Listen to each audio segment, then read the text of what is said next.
Sir जय हिंद। Major general Rajan Kochar sir, जय हिंद। बहुत बहुत शुक्रिया समय देने के लिए। Thank you sir. जय हिंद Rajesh ji, thank you very much for inviting me to your show. Thank you sir. Sir Manipur पर मैंने और आपने चर्चा की थी, उस वीडियो को काफी लोगों ने पसंद किया। उस वीडियो में एक बड़ा अहम कमेंट आया था, उसमें लिखा था कि अब जो चीजें हैं वो आउट ऑफ कंट्रोल हो चुकी हैं। अब भारत सरकार चाहे भी, गवर्नमेंट ऑफ इंडिया चाहे भी तब भी चीजें कंट्रोल नहीं हो सकती हैं, क्योंकि कुकी और मैतेई के पास इतने ज्यादा वेपन आ चुके हैं कि वो इंडियन आर्मी को भी, असम राइफल को भी टक्कर दे सकते हैं। उसी को लेकर मैंने आपके साथ बात करी थी। एक पॉइंट और बड़ा अहम सामने आया कि एक व्यूअर्स ने कहा, वो कहता कि मैं इंडियन आर्मी का ही रिटायर्ड सोल्जर हूं, लेकिन जो हालात बने हैं इस वक्त मणिपुर में, उसके पीछे कहीं ना कहीं बीजेपी का हाथ है, उसकी सोच का हाथ है। और बीजेपी पूरी तरह से जो है, जो इस वक्त वायलेंस हो रहा है उसके पीछे खड़ी है। पॉलिटिकल बात मैं आपके साथ नहीं करूंगा, क्योंकि दोनों सोल्जर्स हैं, तो पॉलिटिक्स को हम साइड में रखकर अगर मैं ये समझना चाहूं आपसे कि क्या अब वो वक्त नहीं आ चुका है जब आर्मी को, असम राइफल को, सीएपीएफ को, जितनी भी वहां पर 80, 85, 200 जितनी भी कंपनियां, बटालियन तैनात हैं, एक ऑपरेशन चलाकर कुकी, मतई, नगा के पास जितने भी वेपन्स हैं उनको इकट्ठा करना होगा। और अगर जो नहीं करता है उसे एक मिलिटेंट समझकर उसका इनकाउंटर करना होगा। Hunt and kill sir. Rajesh ji, बहुत ही आपने एक बहुत ही सेंसिटिव क्वेश्चन पूछा है और ये बहुत इम्पोर्टेंट है कि हमको इसको समझना पड़ेगा। पहले जो शुरुआत हुई थी मणिपुर इशू की, तकरीबन 18-20 महीने हो चुके हैं, वो उस टाइम पे एक प्लेन एडमिनिस्ट्रेटिव इशू था। अगर हम उसको उस टाइम पे कंट्रोल कर लेते तो शायद आज हमको ये दिन नहीं देखना पड़ता। आज ये एक इकोनॉमिक, सोशल और एक पॉलिटिकल इशू बन चुका है।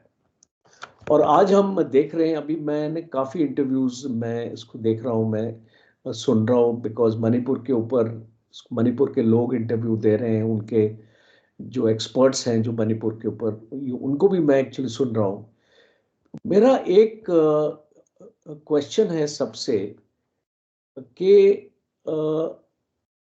क्या वजह थी कि हम अभी तक इस सिचुएशन को कंट्रोल नहीं कर पाए। किसी ने ये एक क्वेश्चन रेज किया, एक लेडी थी जो मैं उसको सुन रहा था, मणिपुर की लेडी थी, एक्टिविस्ट थी वो। उसने बोला है कि आपने गुजरात राइट्स को आपने 3 दिन में कंट्रोल किया, पर आप मणिपुर की सिचुएशन को 18-20 महीने में अभी तक आप कंट्रोल नहीं कर पाए। तो आपकी इंटेंशन क्या है? क्या मणिपुर भारत का हिस्सा नहीं है? क्या जो मणिपुर में हो रहा है उसका आपको दर्द नहीं हो रहा है? आपको महसूस नहीं हो रहा है कि वहां के लोग किस प्रॉब्लम से जूझ रहे हैं? तो ये एक बहुत ही दिल को छूने वाला क्वेश्चन है। और आज हम देखते हैं कि जो हम पहले बोलते थे, कुकी जो करके जो एक मिलिटेंट ग्रुप है वो वहां पे एक्टिव था। आज हम अरम्बाई टेंगाल की बात करते हैं, जो मेती डोमिनेंट ग्रुप है। अब जब मणिपुर में इतने हजार वेपन्स को लूटा गया, तो उसमें मैती के लोग भी थे जिनने इसको लूटा, और कुकीज के लोग भी थे जिनने इनको लूटा। और एक एलिगेशन ये लग रहा है कि जो ये मैती के लोग थे, ये जब पुलिस स्टेशन में आए तो उस टाइम पे पुलिस ने उनको वेपन हैंड ओवर कर दिया। ओके। अच्छा, उनको उसको जबरदस्ती भी नहीं इसको वहां से वेपन लेना पड़ा। और बाद में जिसके पास भी वेपन थे 18 महीने से, ना तो सेंट्रल गवर्नमेंट ने कोई एक्शन लिया, ना तो स्टेट गवर्नमेंट ने कोई एक्शन लिया इन वेपन्स को रिकवर करने के लिए। तो इसका मतलब है कि हम ये सोच रहे थे कि ये जो एक होता है ना, इसको हम मैनेजमेंट में, क्योंकि मैं एक मैनेजमेंट स्कूल के साथ जुड़ा हुआ हूं, तो एक होता है कि डिसीजन मेकिंग हमको टाइम पे लेना चाहिए, और एक ओके। होता है कि हमको डिसीजन ही लेना नहीं चाहिए।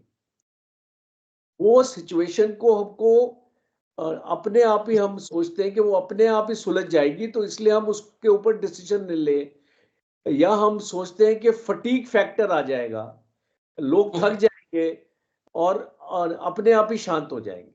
तो मुझे लगता है कि ये जो सेकंड फिलॉसफी थी कि ये फटीग फैक्टर हो जाएगा, लोग अपने आप ही शांत हो जाएंगे, शायद सेंट्रल गवर्नमेंट इस पे काम कर रही थी। दूसरा, मैं आपके व्यूअर्स की नज़र एक लेटेस्ट आर्टिकल आज ही मैंने पढ़ा, ये आई थिंक कल पब्लिश हुआ है, जिसमें नेशनल इंटेलिजेंस एजेंसी की एक रिपोर्ट का जिक्र किया गया। अच्छा, इस रिपोर्ट को मैं आपके सामने इसलिए रखना चाहता हूं क्योंकि मैं इस रिपोर्ट को एनालाइज करना चाहता हूं कि ये जो रिपोर्ट है, क्या ये सही रिपोर्ट है? क्या ये रिपोर्ट गवर्नमेंट की सोच को हमको बताती है? और जी। क्या ये रिपोर्ट मणिपुर की प्रॉब्लम का हल ढूंढने में हमको एक आसानी, एक हमको एक सोल्यूशन की तरफ ले जाएगी? अच्छा, अब ये रिपोर्ट है कि ये जितना भी वायलेंस हो रहा है मणिपुर में, ये बाहर की ताकतें इसको ऑर्केस्ट्रेट कर रही हैं। पूरा फाइनेंशियल सपोर्ट, टेक्निकल सपोर्ट और आपका लॉजिस्टिक सपोर्ट आपको बाहर से आया है, और जो इसके लिंक्स हैं, जो इसके तार हैं, वो म्यांमार से जुड़े हुए हैं। और पुष्टि ये रिपोर्ट इसलिए करती है क्योंकि जिस टाइप के वेपन्स, और एक सोलोमा करके एक बंदा मिजोरम का पकड़ा गया है, जो इस एनआईए की रिपोर्ट में जिसका जिक्र किया गया है, ये जो मिजोरम का बंदा है, ये मणिपुर में आर्म्स सप्लाई कर रहा था। ठीक है। और जिस प्रकार के आर्म्स आ रहे थे मणिपुर में, वो इतने सोफिस्टिकेटेड थे। आपके MI-16 की जो अमेरिकन आपकी राइफल, और इस टाइप के चाइनीज के आपके लेटेस्ट आपके ड्रोन्स, तो इस टाइप के वेपन्स मणिपुर में आ रहे थे। और दूसरा है कि ये रिपोर्ट कॉन्फ्लिक्ट मैनेजमेंट के ऊपर जिक्र करती है कि इंडियन गवर्नमेंट ने, जब ये सारी इंफॉर्मेशन इंडियन गवर्नमेंट को मिली, तो इंडियन गवर्नमेंट ने इस कॉन्फ्लिक्ट को रोकने के लिए क्या क्या कदम उठाए। अच्छा, उसमें बफर जोन्स बनाई गई, ओके। एडिशनल डिप्लॉयमेंट हमारे फोर्सेस का किया गया, और जो भी ये कॉन्फ्लिक्ट था, जो बाहर की ताकतें अंदर लेके आई थी, तो इसमें एक रिलीजन का जो इसको सहारा लिया गया इस कॉन्फ्लिक्ट को बढ़ाने के लिए, कास्ट का सहारा लिया गया, ट्राइब्स का सहारा लिया गया, और हिल और वैली के बीच में जो लोग रह रहे थे, उनके बीच में तनाव पैदा किया गया। और हम इसको एक सिंपल अपने फौजी लैंग्वेज में हम इसको ग्रे जोन वॉरफेयर कहते हैं। ओके। तो ये जो NIA की रिपोर्ट है, इसको ये मैं मानता हूं कि ये इस प्रॉब्लम का खाली एक पहलू देती है। ठीक है।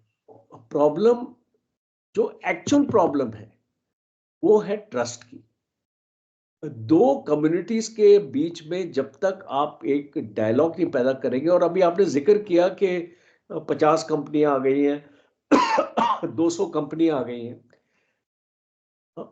मैं मानता हूं कि एक सिविल सोसाइटी के पास जब हथियार आ जाते हैं, आप कोई भी इंसर्जेंसी सिचुएशन को अगर आप स्टडी करें, और अगर आप उसकी केस स्टडी बनाएं, तो आप देखेंगे कि जब सिविल सोसाइटी के पास हथियार आ जाते हैं, तो वो सिचुएशन को कंट्रोल करना आसान काम नहीं। बिल्कुल सर, बिल्कुल। कोई भी फौज उस सिचुएशन को कंट्रोल करने के लिए उसको सालों लग जाएंगे। तो इसको मेरा ये मानना है कि आज मणिपुर की सिचुएशन को कंट्रोल करने के लिए एक मिलिट्री सोल्यूशन की जरूरत नहीं है। आपको इसकी एक पॉलिटिकल सोल्यूशन, इसकी एक सोशल और इकोनॉमिक सर सोल्यूशन। बात राजन कोचर सर, मैं आपकी बातों से बहुत ज्यादा सहमत हूं, लेकिन जब तक मेरा सवाल यह है कि जब तक कुकी मैतेई के पास, नगा के पास ये हथियार रहेंगे, तब तक पॉलिटिकल डायलॉग कितना संभव है सर? कितनी गुंजाइश बचती है उसकी?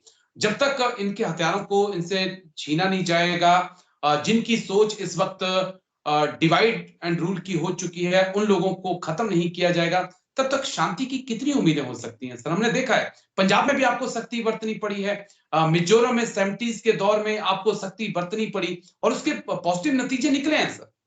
मणिपुर में हम देख रहे हैं खुलेआम कुकी हो, मैतेई हो, वो M4 राइफल हो, AK 203 हो, AK 47 हो, उसको लेकर घूम रहे हैं। इंडियन आर्मी, असम राइफल तक को गालियां दे रहे हैं बोलो।